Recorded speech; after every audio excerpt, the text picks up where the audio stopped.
Obrigado, pastor. Bom dia, amada igreja. Saúdo com a graça e a paz de Cristo Jesus. Convido os irmãos a abrirem suas Bíblias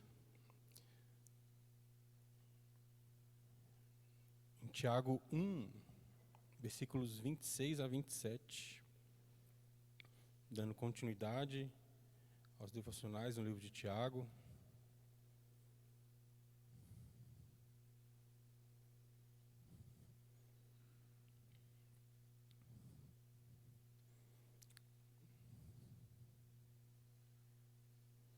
Hoje iremos concluir esse capítulo, né?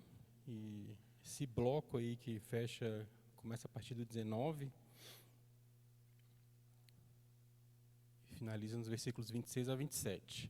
A palavra de Deus diz assim: se alguém supõe ser religioso, deixando de refrear a língua, antes enganando o próprio coração, a sua religião é vã.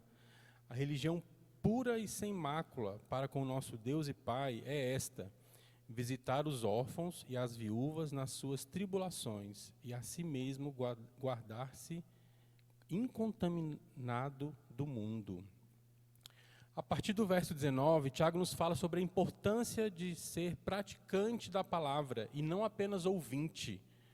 A palavra nos mostra que precisamos receber a palavra semeada em nós, que devemos contemplar a palavra como quem observa o próprio rosto no espelho e fazer as devidas correções, e que só seremos livres quando estivermos vivendo segundo a palavra de Deus. Hoje, concluímos este capítulo com os versículos 26 e 27. O homem sempre viveu sobre a lei de Moisés, agora se vê justo diante de Deus, e não mais preso aos ritos da lei. No início desse capítulo, no verso 1, Tiago diz: as 12 tribos. Estes eram os destinatários da carta de Tiago, judeus convertidos que se encontravam espalhados por todas as nações. Como este homem deveria viver? Como saber que sou um verdadeiro religioso e não apenas alguém que supõe ser? O texto de hoje, esses 2 versículos, nos mostra 3 aspectos pelos quais podemos avaliar se estamos vivendo a verdadeira religião que agrada a Deus. Primeiro, a religião que agrada a Deus requer controle da língua e uma vida interior transformada. Segundo, ela promove uma vida pura e incontaminada pelo mundo, apesar de agir nele. E terceiro, a religião verdadeira se revela também no cuidado compassivo com os necessitados. A religião que agrada a Deus se manifesta o controle da língua. O uso da língua é um tema importante para Tiago. Tiago 1, versículo 19. Sabeis estas coisas, meus amados irmãos. Todo homem, pois, seja pronto para ouvir, tardio para falar, tardio para se irar. No capítulo 3, dando um spoilerzinho, capítulo 3, versos 6 a 10, diz assim: a língua também é um fogo, como um mundo de iniquidade. A língua está posta entre os nossos membros e contamina todo o corpo, e inflama o curso da natureza, e é inflamada pelo inferno. Versículo 7, porque toda a natureza, tanto de bestas feras como de aves, tanto de répteis como de animais do mar, se amansa e foi domada pela natureza humana, mas nenhum homem pode domar a língua. É um mal que não se pode refrear, está cheia de peçonha mortal. Com ela bendizemos a Deus e Pai, e com ela amaldiçoamos os homens, feitos à semelhança de Deus. De uma mesma boca procede bênção e maldição. Meus irmãos, não convém que isto se faça assim. O controle da língua é uma manifestação de uma transformação profunda no interior do homem. Recentemente o pastor até falou aqui no púlpito que a língua está relacionada ao coração, ao que está dentro do coração. E nós vamos ver isso aqui agora mais uma vez. Ela revela o que está no nosso interior, onde nós não podemos acessar. Mateus 12, versos 34 e 35 diz assim: raça de víboras, como podeis falar coisas boas sendo maus? Porque a boca fala do que está cheio o coração. O homem bom tira do tesouro coisas boas, mas o homem mau, do mau tesouro, tira coisas más. A imagem de Jesus é poderosa. O homem sem Deus não pode tirar coisas boas do seu mau tesouro. Da mesma forma, não podemos crer que o homem bom tirará coisas más do seu bom tesouro. A questão da língua, meus irmãos, não é simplesmente algo externo. Claro que a Bíblia nos fala da importância de domar a nossa língua, né? De falar coisas que glorificam a Deus, que edificam, mas não é simplesmente isso. É algo ligado ao nosso coração. Provérbios mostra que o controle da língua é uma questão de maturidade. No capítulo 10, versículo 19, no muito falar não falta transgressão, mas o que modera os lábios é prudente. É uma questão de prudência. No versículo 31 do mesmo capítulo, a boca do justo produz sabedoria, mas a língua da perversidade será desarraigada. O controle da língua está ligado à sabedoria. Provérbios capítulo 13, versículo 3.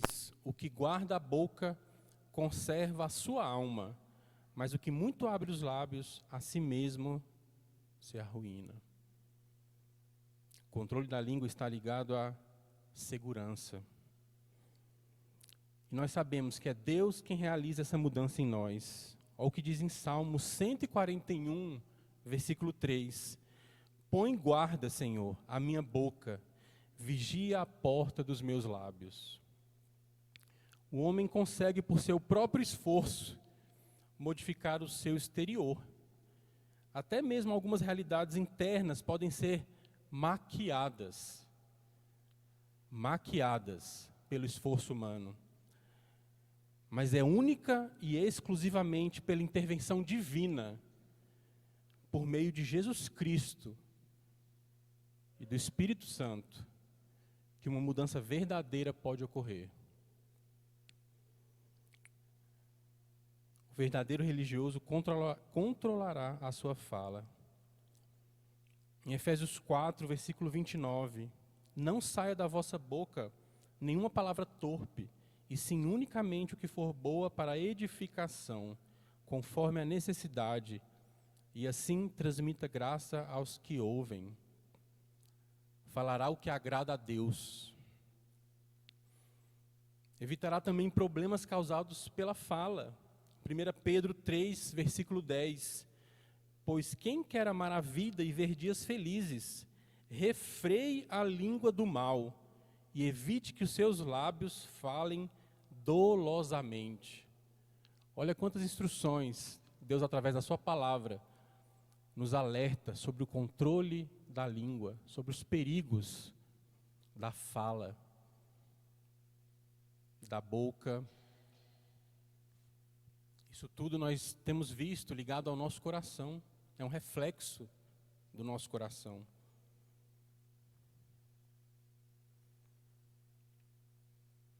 Um segundo aspecto, a religião que agrada a Deus busca uma vida incontaminada.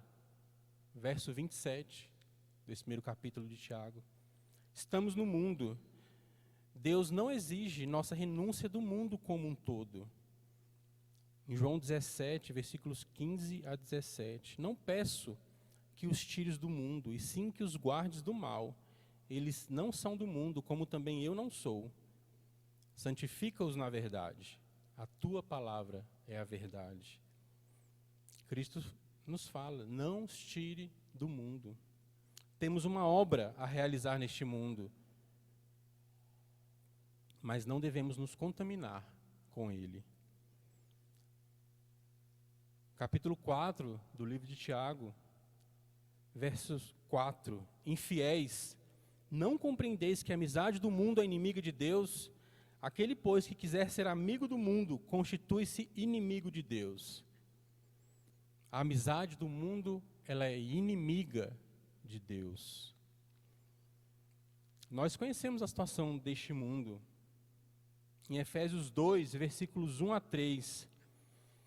Ele vos deu vida, estando vós mortos nos vossos delitos e pecados, nos quais andastes outrora, segundo o curso deste mundo, segundo o príncipe da potestade do ar, do espírito que agora atua nos filhos da desobediência, entre os quais também todos nós andamos outrora, segundo as inclinações da nossa carne, fazendo a vontade da carne e dos pensamentos, e éramos, por natureza, filhos da ira, como também os demais.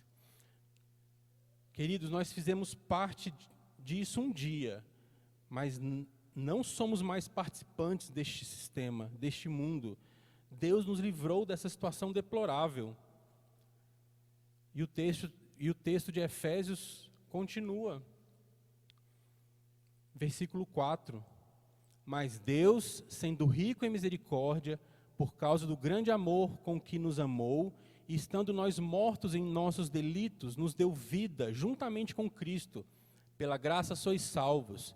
E juntamente com Ele nos ressuscitou e nos fez assentar nos lugares celestiais em Cristo Jesus, para mostrar nos séculos vindouros a suprema riqueza da sua graça, em bondade para conosco, em Cristo Jesus. Porque pela graça sois salvos mediante a fé, e isso não vem de vós, é dom de Deus, não de obras, para que ninguém se glorie, pois somos feitura dele, criados em Cristo Jesus para boas obras, as quais Deus de antemão preparou para que andássemos nela. Esse final desse texto de Efésios, versos 9 e 10, vai nos mostrar algo, o terceiro aspecto. A religião que agrada a Deus atua neste mundo, mas não se envolve com as coisas daqui. 2 Timóteo 2, versículo 4. Nenhum soldado em serviço se envolve em negócios desta vida, porque o seu objetivo é satisfazer aquele que o arregimentou. Quando nos envolvemos com as coisas deste mundo, Pedro diz que somos como um cão que voltou ao seu próprio vômito, e como uma porca lavada que voltou a revolver-se no lamaçal. Está descrito lá na segunda carta de Pedro, versículo 22, capítulo 2. A verdadeira religião leva a sério a purificação feita por Deus na vida do crente. A praticidade de Tiago não permite dúvidas. Se não nos guardarmos incontaminados, então estamos apenas nos enganando. E um terceiro e último aspecto: a religião que agrada a Deus revela compaixão pelo necessitado. Meus irmãos, a má interpretação desse texto tem gerado sérios problemas na história da igreja. Na classe da EBD de missões, no domingo passado, nós até estudamos a respeito disso também. É muito comum encontrar quem pense que é salvo por dar esmolas, ou por ofertar na igreja, ou por ajudar os necessitados. Nós temos ouvido uma teologia mentirosa a respeito disso. Que a missão da igreja é essa: justiça social. Mas, por outro lado, também devemos estar atentos. Não podemos nos omitir por conta dessa mentira que é pregada, infelizmente, em muitas igrejas. O cuidado dos necessitados não é o conteúdo do cristianismo, mas é parte da sua expressão. Devemos seguir o exemplo e a conduta de Cristo, que cuidava das necessidades físicas e espirituais das pessoas. Compadecermos dos carentes e necessitados. Quando evangelizamos, devemos ter em mente que as pessoas às quais anunciamos o Evangelho Salvador, além de alma, têm corpo. Elas têm necessidades espirituais, mas também materiais. Fazendo bem, chamamos a atenção dos homens não para nós, mas para Deus. As boas obras não salvam, mas elas apontam para o Salvador e para a sua bondade para com os homens. Mateus 5, verso 16. Assim brilhe também a vossa luz diante dos homens, para que vejam as vossas boas obras e glorifiquem o vosso Pai que está nos céus. Não somos salvos porque fazemos boas obras, mas ao sermos salvos, nós a fazemos. Elas não são as raízes, mas os frutos da salvação. Deus preparou as boas obras para que andássemos nela. Acabamos de ver no texto de Efésios. Isto é, para que a praticássemos, visto que somos salvos. É um reflexo da nossa salvação. Devemos ser sensíveis às necessidades das pessoas. 1 João capítulo 3, versículos 16 a 19, diz assim: nisto conhecemos o amor, que Cristo deu a sua vida por nós, e devemos dar nossa vida pelos irmãos. Ora, aquele que possui recursos deste mundo, e vir a seu irmão padecer necessidade, e fechar-lhe o seu coração, como pode permanecer nele o amor de Deus? Filhinhos, não amemos de palavra nem de língua, mas de fato e de verdade, e nisto conheceremos que somos da verdade, bem como perante ele tranquilizaremos o nosso coração. Um verdadeiro regenerado faz o bem sempre que tem oportunidade. Gálatas 6, versículo 10. Por isso, enquanto tivermos oportunidade, façamos o bem a todos, mas principalmente aos da família da fé. Faz parte da verdadeira religião cuidar da família da fé. Assistir às viúvas, aos órfãos, aos necessitados. E não apenas na questão material, mas como um todo, no apoio aos enlutados, no discipulado, na exortação.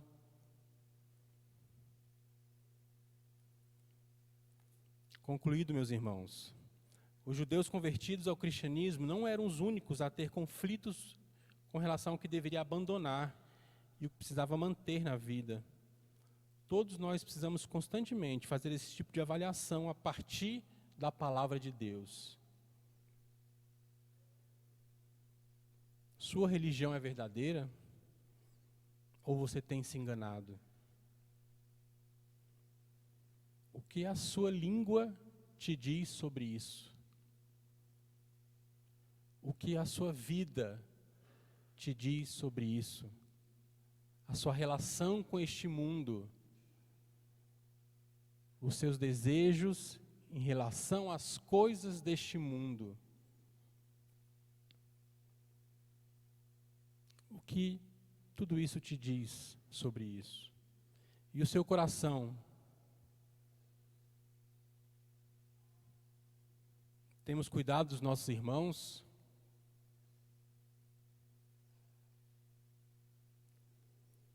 Que Deus nos ajude a viver conforme a sua palavra, conforme a fé que Ele tem depositado no nosso coração. Amém? Vamos orar. Pai de amor, Pai bendito, santo, obrigado mais uma vez pela oportunidade de falar aos meus irmãos a respeito de Ti, da Tua palavra, e do que devemos ser, de como devemos agir, de como devemos pensar. Pai, venha com o Teu Santo Espírito habitar o nosso coração, nos encher com o Teu poder, com o Teu amor, nos capacitando conforme a Tua palavra nos diz que já somos capacitados. Que o Teu seu Santo Espírito nos dá tudo aquilo que precisamos para viver neste mundo, sem nos contaminarmos com Ele. Vivendo uma vida santa que agrade a Ti, somente a Ti, ó Deus.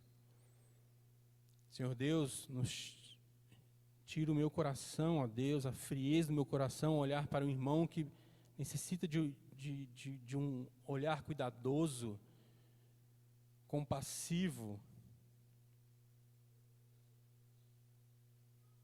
Tira todo egoísmo do nosso coração, ó Deus, toda avareza.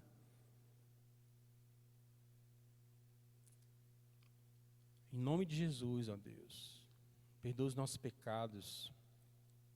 Obrigado, ó Deus, porque o Senhor tem dado oportunidade a esta igreja, Senhor, de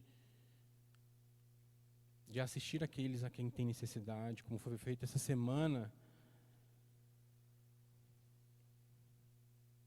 Continua, Senhor Deus, a usar a Tua igreja, a usar a minha vida, a usar a vida dos meus irmãos, e transformando a cada manhã, a cada instante, o nosso coração, moldando o nosso coração e a nossa mente conforme a Tua palavra, e não conforme este mundo. Nos mantendo incontaminados com este mundo. Tendo domínio próprio, controle sobre a nossa língua. Que o que venha sair dos nossos lábios, da nossa boca, ó Deus, seja para a edificação dos nossos irmãos, seja para a anunciação do Teu Evangelho, a obra da cruz. Em nome santo de Cristo Jesus que nós oramos. Gratos por tudo. Amém.